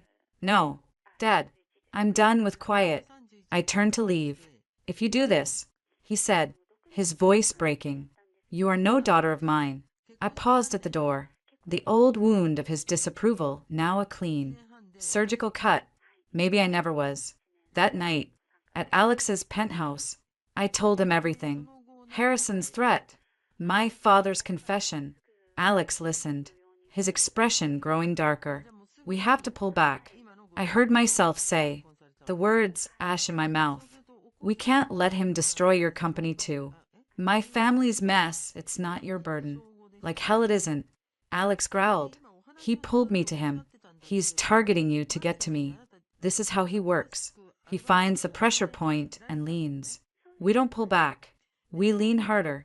Alex, he'll ruin you. Let him try. His eyes blazed with conviction. But I saw the shadow of doubt, his mother's warnings, the precariousness of his own empire. Harrison had calculated perfectly. His phone rang. His mother. He put it on speaker. His hand still on my arm. Alexander, I've had a disturbing call from Lawrence Bruckner at the SSC. Eleanor's voice was tight with alarm. He was asking suggestive questions about King's Capital's liquidity during the Amsterdam fund acquisition. He mentioned Harrison, Ford's name. What have you gotten involved in? I told you that woman would bring chaos. Alex's jaw tightened.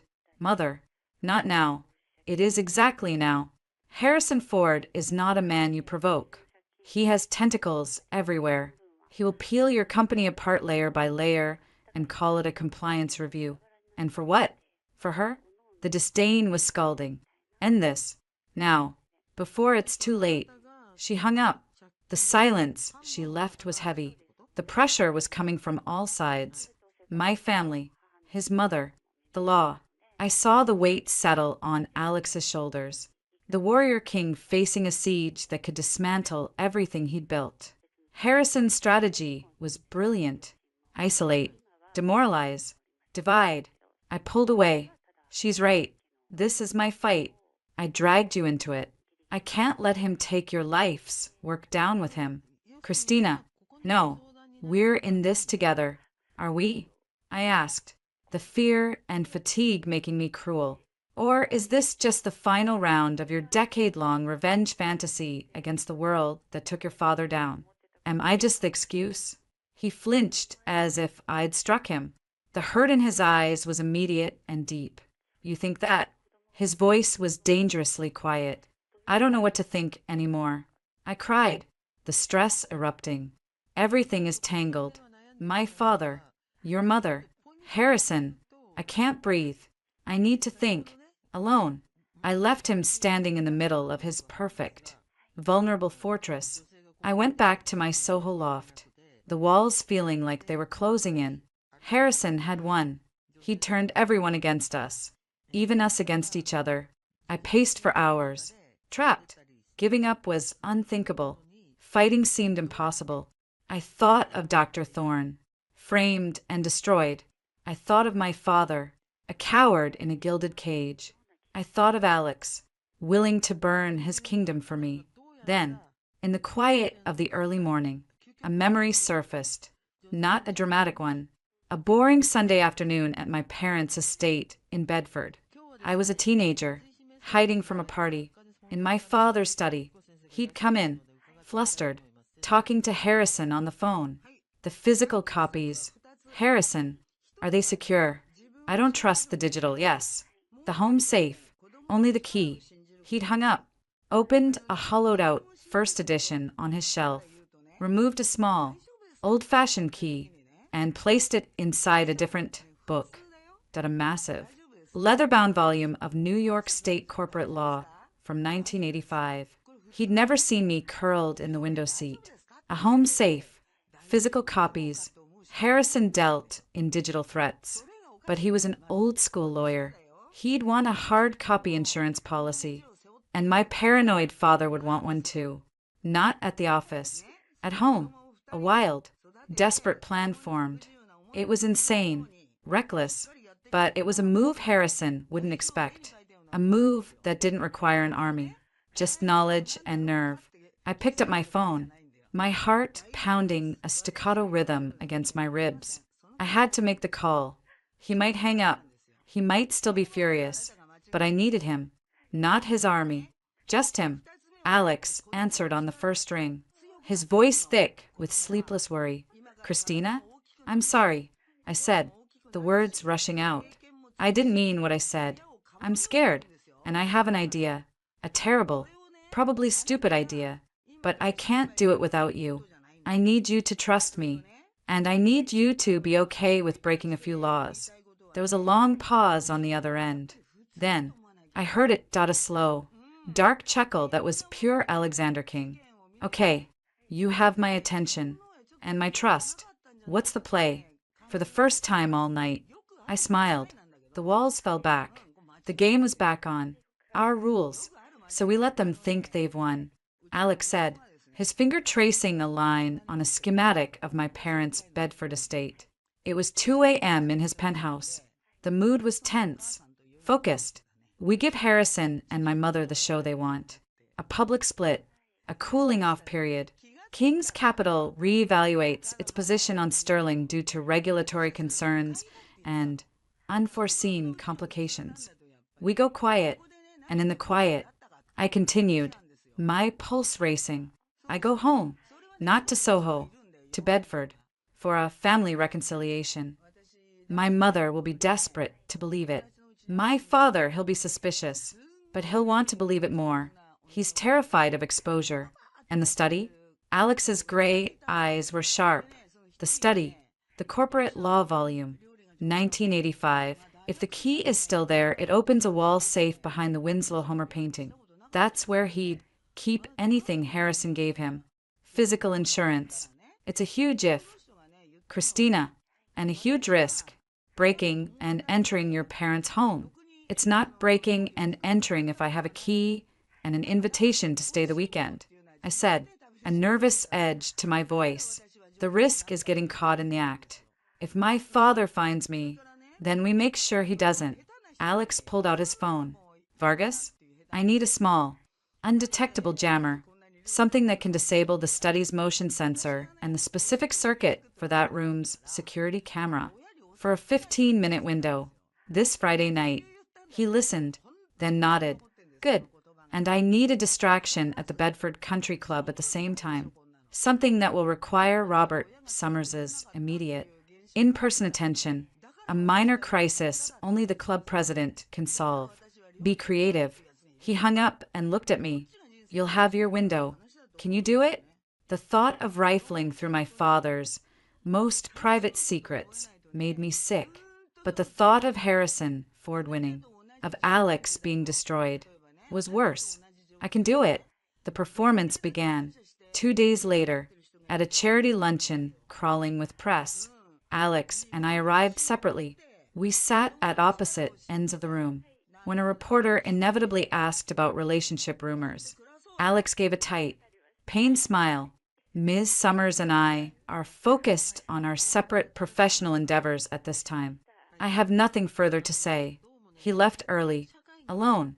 I was photographed later, eyes red-rimmed, onion juice applied strategically in the ladies' room, leaving through a service entrance. The gossip sites exploded. King Summers. It's over. I called my mother. Mom, I'm so tired. I think I need to come home. For a little while. Her relief was a palpable wave over the line. Oh, darling. Of course. This weekend. We'll have a quiet family dinner. Your father will be so pleased. The lie tasted bitter. Friday evening. I drove to Bedford. A suitcase of bland, acceptable clothing in the trunk. My mother embraced me, crying. My father stood in the doorway of the library, his expression unreadable.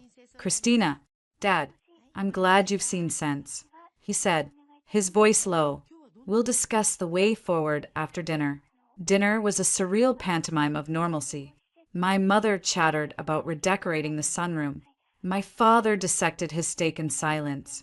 Watching me, I felt like a spy at the enemy's table. At 8:45 p.m., as we were having coffee in the drawing room, my father's phone rang. He listened, his face darkening. What do you mean? The liquor inventory is missing? The entire reserve cellar? And the police are there? I'm the president. For God's sake. They can't. Fine. I'm on my way. He stood up, throwing his napkin down. Some idiocy at the club. I have to go. Don't wait up. He shot me a final, searching look before striding out. The distraction that my heart began to pound. Vargas's creative crisis. Men and their clubs. My mother sighed. I think I'll turn in early. Dear, it's been an emotional day. We'll talk more tomorrow. She kissed my cheek. The moment her footsteps faded upstairs, I moved. I slipped into the darkened study, closing the door softly. The moonlight illuminated the room, the Winslow Homer seascape, the floor-to-ceiling bookshelves. My hands trembled as I found the massive, leather-bound 1985 New York Corporate Law Digest. I pulled it out. It was heavy, dusty. I opened it. There, nestled in a cavity cut into the pages, was a small, tarnished silver key. Got it. I went to the painting, my breathing loud in the quiet room. I carefully lifted it off the wall, revealing the small, brushed steel door of the safe. I inserted the key. It turned with a smooth, well-oiled click. Inside were bundles of cash, my parents' passports, my grandmother's pearls, and a thick, legal-sized manila envelope. My name wasn't on it. It was labeled Ether/Ford copies. I pulled it out, my fingers cold. I didn't have time to read it. I heard a car door slam outside. Too early. He was back. Panicked. I shoved the envelope into the back of my waistband, pulling my sweater over it. I fumbled the key back into the book back onto the shelf, the painting back on the wall. I was out of the study and halfway up the stairs when the front door opened. My father stood in the foyer, looking directly at me. His eyes were narrow, suspicious. What were you doing? Getting a book from the study to read in bed. I said, forcing calm. Old habit. Is everything all right at the club? He stared at me for a long, terrifying moment, his gaze seeming to drill right through to the hidden envelope. It was a false alarm, a prank, it seems. He took a step forward. A very convenient prank. I held my breath. The envelope felt like a burning brand against my skin. Then, his shoulders slumped, the suspicion seeming to drain away, replaced by a profound weariness. Go to bed. Christina, we'll talk in the morning. I didn't sleep. At dawn, I told my mother I had an early meeting in the city. I drove straight to Alex's penthouse, the envelope on the passenger seat. We spread the contents on his dining table. It was a bombshell in paper and ink, not just the fabricated evidence against Dr. Thorne. With Harrison's handwritten notes in the margin, plant in cloud server, use IP trace to Shanghai. There were wire transfer records to offshore accounts, memos outlining smear campaigns against regulators, and a confidential partnership agreement showing Harrison was not just a lawyer, but a silent profit-sharing partner in several of Sterling Global's most questionable deals. It's enough. Alex breathed, a savage triumph in his eyes. It's more than enough. This puts him at the center of the conspiracy. RICO. Fraud. Conspiracy to commit. This is a life sentence. There's something else, I said quietly, pulling out the last document. It was a private and signed memorandum between Harrison Ford and my father, dated 5 years ago. It outlined a strategy to use my impending marriage to Brad Sterling as a means to merge family assets and create a unified, legally insulated front against any future liability from the ether matter. I was explicitly referred to as a vehicle for consolidation. My father hadn't just looked the other way. He'd offered me up as part of the shield. I sat down, the final illusion crumbling. Alex's hand found mine, squeezing tightly. We end it, I said, my voice hollow but clear. Now, today. He nodded, already reaching for his phone. Vargas? Call the press. The big room at the plaza. Noon. And alert our contacts at the FBI and the U.S. Attorney's Office. Tell them we're bringing them a gift-wrapped conspiracy. It's time for the reckoning. The ballroom at the plaza was a theater of controlled chaos. Flashbulbs popped like a synthetic thunderstorm. Alex and I stood behind a simple podium, a single manila folder between us. The air crackled with anticipation. "Thank you for coming," Alex began, his voice calm, amplified. "We're not here today to discuss gossip, corporate raids, or personal grievances. We're here to present evidence of systemic criminal conspiracy, fraud, and obstruction of justice spanning a decade." A collective gasp rippled through the room. He laid it out, methodical and brutal. The forged documents that destroyed ether dynamics, the offshore transfers, the smear campaigns. Every damning point was backed by a document projected on screens behind us. And at the center of every thread was one name: Harrison Ford. I took the microphone. My hands were steady. These aren't just faceless crimes. A man, Dr. Eris Thorne, lost his life's work, his reputation, and ultimately his life because of these actions. Others were manipulated, ruined, or silenced to protect a web of lies that enriched the powerful. My own family was ensnared in this web. I looked directly into the nearest camera, but complicity through silence is still complicity. Today, that silence ends. As I finished, the doors at the back of the ballroom swung open. Federal agents in dark windbreakers moved with purpose down the center aisle. Harrison Ford, who had been watching from the back, his face a mask of contemptuous calm, now froze. The agents surrounded him. "Harrison Ford," the lead agent said, her voice clear in the stunned silence.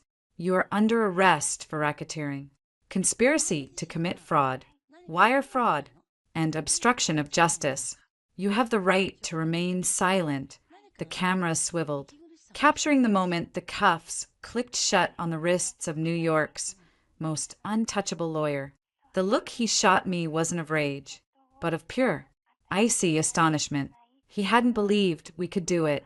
The fallout was immediate and seismic. News cycles exploded. Sterling Global, already crippled, was placed under federal supervision. Brad's legal position collapsed entirely. Weeks later, I stood in a cold, bright courtroom for Brad's sentencing. He'd taken a plea deal, turning over everything he had on his father and Harrison to avoid a longer sentence. He stood in an ill-fitting suit, all his arrogant bluster gone, replaced by a hollowed-out shell. Before the judge passed sentence, Brad was allowed a statement. He didn't look at his family or the press. He looked at me. I was taught that everything was a transaction. He said, his voice flat, "People, relationships, loyalty. Christina, you weren't. And I didn't know what to do with that. So I treated you like everything else.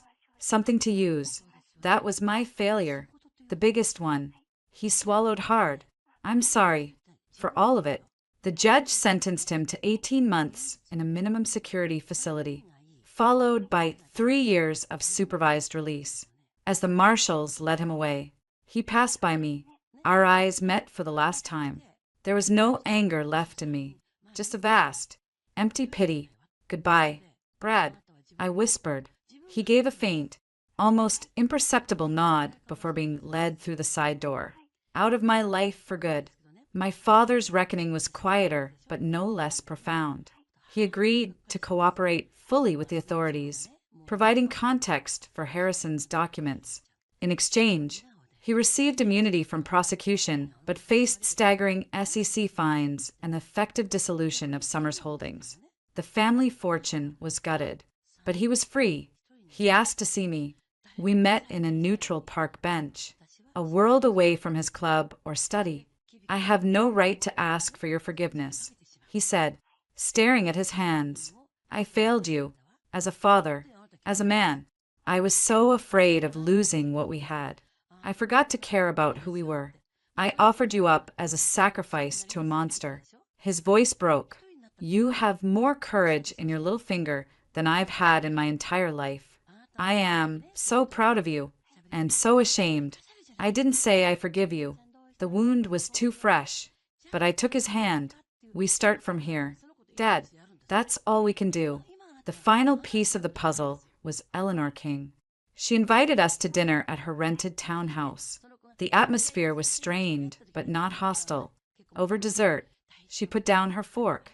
I was wrong, she said, the words clearly difficult. I saw the ghost of old humiliations, and I let fear guide me. I did not see the woman you are, Christina. I saw only Robert, Summers's daughter. She looked at Alex, her eyes softening.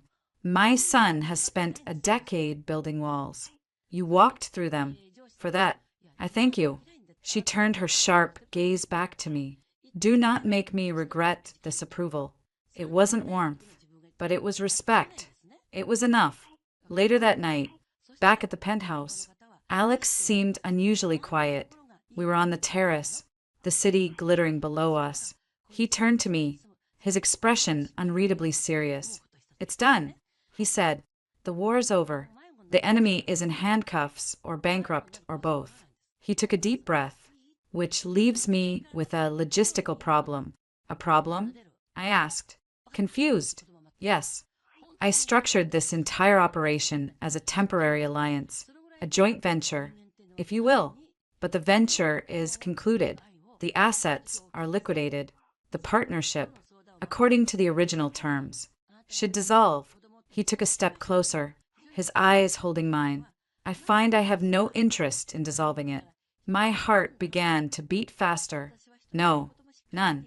He reached into his pocket and pulled out a small, black velvet box. He didn't open it. He just held it. I don't have a ring in here. Not yet. Because the last thing you need is another man handing you a piece of jewelry with a set of expectations attached. He opened the box. Inside, on a bed of silk, was an antique key. This is the key to a vault in Zurich. In it are the original, unset stones from my grandmother's tiara, emeralds, because they match the fire in your eyes when you're angry, and the life in them when you're not. I was speechless. The partnership worked. He continued, his voice rough with emotion. Better than any deal I've ever made. So I'm proposing a merger, a permanent one. No sunset clauses, no exit strategies. He finally looked up from the key to my face. Christina Summers, will you be my partner? In everything, not in a war, in a life. Tears blurred the glittering skyline. I looked at the key, a symbol of choice, not obligation, of a future we would design together. I took the box from his hands, closed it, and pressed it back into his palm. Then I curled his fingers around it. Yes, I said, my voice clear and sure. But hold on to this. Let's go pick out the setting together. As partners. He laughed, a sound of pure, unguarded joy, and pulled me into his arms. The war was over. The future, finally, was ours to build. The crisp, salt-tinged air of the Hamptons carried the sound of gentle waves and quiet laughter. 6 months after Harrison Ford's Perp Walk dominated the news, I stood in a simple, sun-drenched room overlooking the Atlantic, adjusting the strap of my dress. It wasn't a grand gown, but a sleek column of ivory silk that felt like a second skin.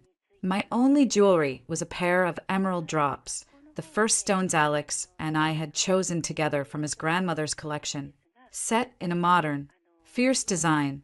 My mother, her eyes still holding a trace of lingering shock from the past year's tumult, fussed with the fall of the fabric. You look radiant, Christina. Truly, there were no tears of social anxiety today, only a quiet, dazed pride. A knock at the door. My father stood there, looking older in a different way, not weighed down by secrets, but softened by their absence. He wore a simple suit, a far cry from his former uniform of power. The financial penalties had been brutal, but he and my mother had downsized to a comfortable brownstone. Their life quieter, realer. May I? He asked, gesturing to the room. My mother kissed my cheek and slipped out, leaving us alone. An awkward silence stretched, filled with the ghosts of every harsh word and failed expectation. You don't have to do this, I said finally, though the officiant had been clear about the processional. Walk me down the aisle. Given everything. He shook his head, a sad, gentle smile touching his lips. No, I do have to. It's the one unambiguously right thing I can still do for you. He offered me his arm. And for what it's worth, walking beside you today is the greatest honor of my life, even if I spent most of it not deserving the chance. I took his arm, the gesture a fragile bridge over the chasm between us. It wasn't forgiveness, not fully, but it was a start. The aisle was a path of scattered rose petals across the lawn, leading to a flower-adorned arch by the cliffs. The guest list was tiny, at less than 50 people. Alex's mother, Eleanor, sat in the front row, her posture regal, but she offered me a small, genuine smile as I passed. Vargas and Marcus, out of their tactical gear and looking uncomfortable in suits, stood as Alex's unofficial groomsmen. My new friends, a shrewd art dealer I'd met through the foundation and a no-nonsense journalist who'd covered the fallout fairly beamed at me. And then I saw him. Alex stood under the arch, his gaze locked on me. He looked devastatingly handsome in a classic black tuxedo, but it was the expression on his face that stole my breath. All the calculated intensity, the strategic cool, was gone. In its place was a look of such open, awestruck love that it made my heart ache. This was the man behind the king, that the one I'd glimpsed in the library, in the rain, in the quiet moments after the storm. My father placed my hand in Alex's, giving it a slight squeeze before retreating. Alex's fingers closed around mine, warm and sure. The non-denominational ceremony was short, heartfelt. We wrote our own vows. Christina, Alex began, his voice thick. You once asked me what I wanted from you. The answer is simple, and it's everything. Your courage in the morning, your stubbornness in the afternoon, your peace in the evening, your mind, your heart, your fire. I spent years building an empire, thinking it was a fortress. I was wrong. You are my fortress, my home, my always. He slid a simple, breathtaking band of platinum and emeralds onto my finger. Tears blurred my vision. I took a steadying breath. Alex, you told me once to take back control. With you, I didn't have to take it. You handed it to me. You saw the weapon in my anger and the strategist in my pain. You are my partner, my champion, my sanctuary. I vow to stand with you, not behind you, to build with you, not just for you. My life, my heart, my future. I choose it all with you. We were pronounced husband and wife. His kiss was a promise, deep and sweet and full of a future without shadows. The reception was a lively, intimate dinner under strings of lights. As the cake was cut, my new assistant, Chloe, a whip-smart Wharton grad we'd hired to run the day-to-day of the Christina Eleanor King Foundation, caught my bouquet with a triumphant shout. Laughter filled the air. Later, as the band played a slow song, Alex held me close, our bodies swaying on the makeshift dance floor. Admit it, I murmured into his shoulder. Part of you misses the war room, the thrill of the hunt. He pulled back just enough to look at me, a wicked glint in his eye. The only thing I'm interested in hunting these days, Mrs. King, is ways to make you smile like that. He brushed a thumb over my bottom lip. But if you're feeling nostalgic for adrenaline, I heard Brad's appeal was denied. He's serving his full sentence, and Jade's attempt at a revenge memoir was dropped by her publisher for lack of credibility. Last I heard, she's trying to launch a detox tea line on Instagram. It's not going well. A satisfied, quiet joy settled in my chest. Not schadenfreude, but closure. The villains of my past weren't just defeated. They'd become irrelevant footnotes, petty and small against the backdrop of the life we'd built. That's not adrenaline, I said, smiling. That's just good housekeeping. He laughed, the sound rich and free. The song ended, and as we walked back to our table, a breaking news alert chimed on several phones. People glanced, then looked at us with wide eyes. On the screen, A grim-faced Harrison Ford was being led into a federal courthouse for a pre-trial hearing. His empire of influence had crumbled. He was facing a legal battle with the full, unflinching force of the evidence we'd provided. The cheer in red. Ford faces new racketeering charges. Bail revoked. Alex didn't even look at the screen. He just looked at me, his gaze holding question. Are you okay? I watched for a moment as the man who had terrorized my family, who represented the corrupt heart of the world I'd escaped, was marched away in handcuffs, utterly powerless. I felt nothing. No rage, no fear, no triumph, just a profound, peaceful silence. I turned my back on the screen, reaching for my champagne flute. I met Alex's eyes and smiled. I'm perfect. The party wound down. We said our goodbyes under a canopy of stars. His mother, Eleanor, surprised me by pulling me into a brief, firm embrace. Welcome to the family. Christina, properly. Our honeymoon was a month in Italy, a blur of sun-drenched villages, incredible food, and long, lazy days where the only strategy discussed was which wine to pair with dinner. We talked, really talked, about dreams that had nothing to do with destruction and everything to do with creation. The Foundation's plans for its first women-led tech incubator, maybe a place in the country, a future. We returned to New York, to our apartment, a new, light-filled space we'd bought together, a clean slate with no ghosts. The city's rhythm felt different now. The gossip columns had moved on to fresh scandals. I was no longer Christina Summers, jilted socialite or Christina Summers, King's revenge muse. I was Christina King, co-chair of a growing foundation, a woman with a past, a purpose, and a formidable partner. One ordinary Sunday morning months later, I padded into the kitchen. Sunlight streamed through the windows. Alex was already there, barefoot, wearing sweatpants and a t-shirt, reading the financial section on a tablet. A pot of coffee steamed between us. The domestic normalcy of it was a bliss I'd never known I wanted. He looked up as I poured a cup, his gray eyes soft. Morning, Mrs. King. I leaned against the counter, smiling. Morning, Mr. King. What's on the agenda today? He shrugged, a slow, warm smile spreading across his face. Foundation board call at 11. Then, I was thinking we could just be, maybe walk in the park, see a movie, just us. I walked over, took the tablet from his hands, and set it aside. I slid onto his lap, looping my arms around his neck. Just us. I echoed, kissing him. That sounds like the best plan you've ever had.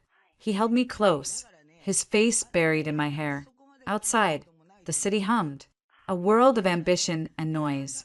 But in our sunlit kitchen, there was only peace. The wars were over. The battles won. The vengeance was complete. But it was the love that remained solid, quiet, and unshakable. That was the real victory. Our story had begun with a kiss of vengeance. It would continue, I knew, with a lifetime of kisses that promised something infinitely sweeter. A future, built together, one peaceful, sun-drenched morning at a time.